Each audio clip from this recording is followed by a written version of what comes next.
Hey guys, good morning. If you're new to the channel, welcome. I'm Sugar Baltazar.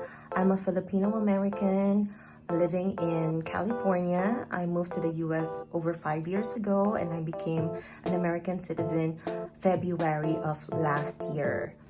I'm currently here in the Philippines for vacation. I'm gonna spend over 30 days here. So I'm gonna go to Manila, Bulacan, Cebu, and Boracay. My channel is all about my life as a Filipino immigrant in the US and about my relationship with my Mexican American husband, anything about lifestyle, travel, and fashion.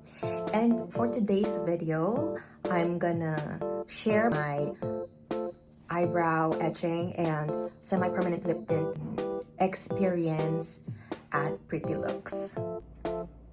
Good morning guys! Kakatapos ko lang maghilamos and literally I just woke up like this.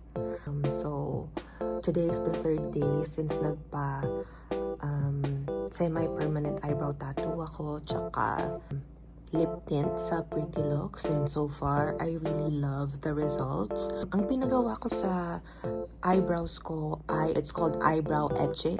So full stranding microblading siya. So wala siyang shading. So para siyang minimimic yung eyebrow strands mo, yung 'di ba? Mukha siyang natural kasi usually yung may mga shading, yung mukha kang makapal siya right after the procedure, pero tingnan mo naman, parang natural siya.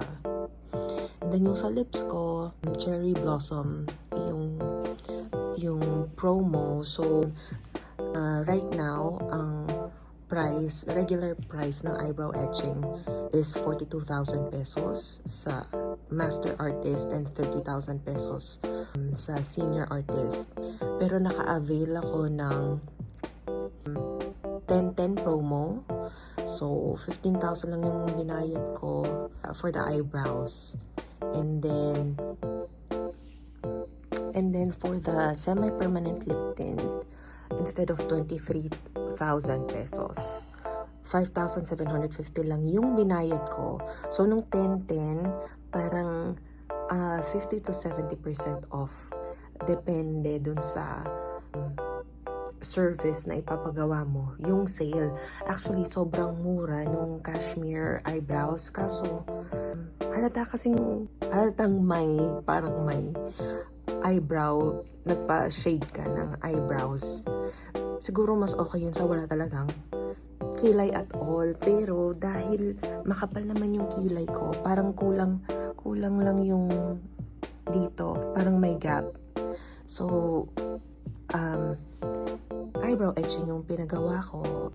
I'm so happy.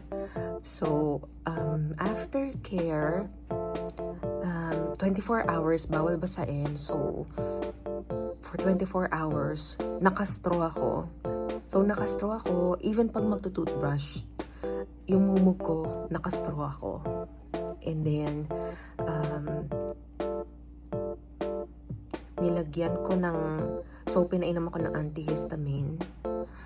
Hindi naman siya painful right after the procedure, pero during the procedure, kahit may topical anesthesia, kasi parang may rounds yan eh. So yung first round, hindi ko talaga halos ramdam.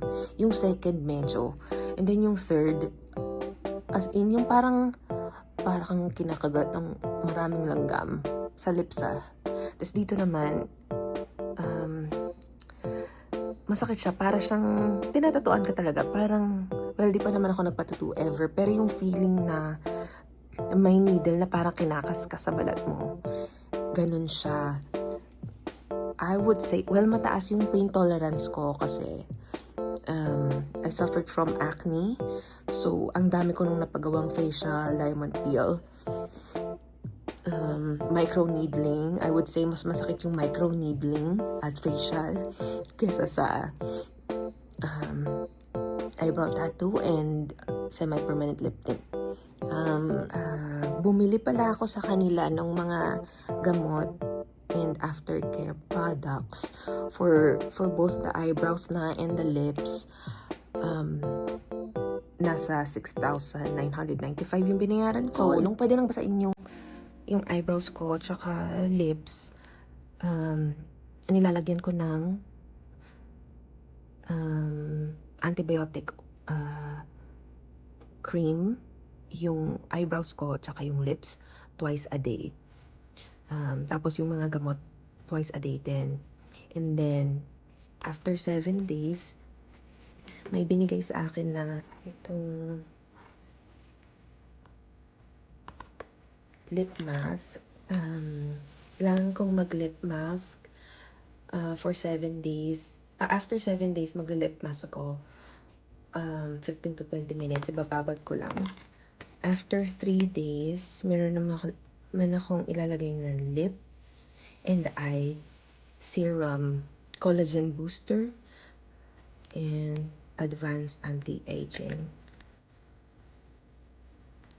Tapos, ito yung mga gamot.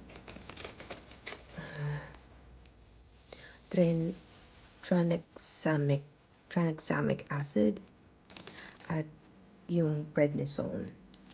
So, yung price na nabanggit ko kanina, 2 sessions na yung included doon. So, pwede ka magpa-touch up within 6 months. No?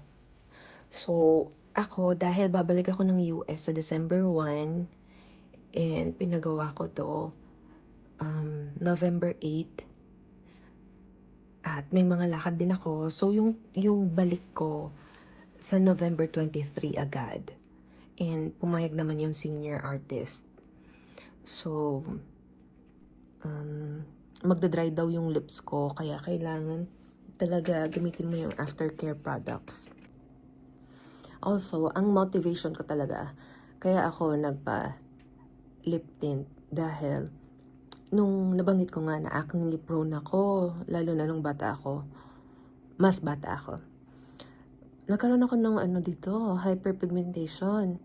So, nagkaroon ako ng pimple dito, tapos nalagyan ko siya ng benzoyl acne cream.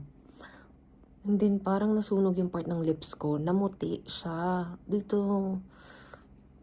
So, hindi mo na siya kita ngayon. Ayan, andyan siya. Noon. Also, second, sobrang sensitive ng skin ko. May mga lipstick na nagkaka-breakout ako around the lips pag suot ko. Dahil may lip tint na ako, ang hiyang ko yung Aquaphor na lip balm. So, yun na lang ilalagay ko, diba? Kasi, may kulay na. And pagising ko, hindi ako mukhang maputla. Diretso work na. And then sa eyebrows din, ganun. Kahit sabihin mong 5 to 10 minutes lang a day, 5 to 10 minutes pa din yung masasave mo per day, diba? So, I love it. It's worth it. And also, nandito na din naman ako sa US. So,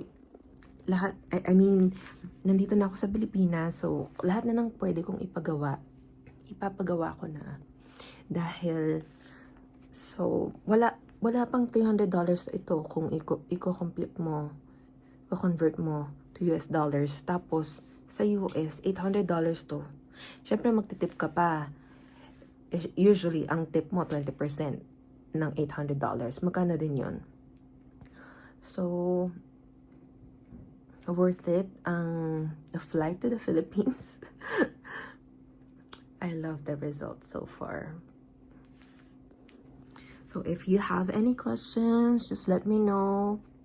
Drop your comments below. Any questions, just let me know. And I'll see you in the next one. Bye!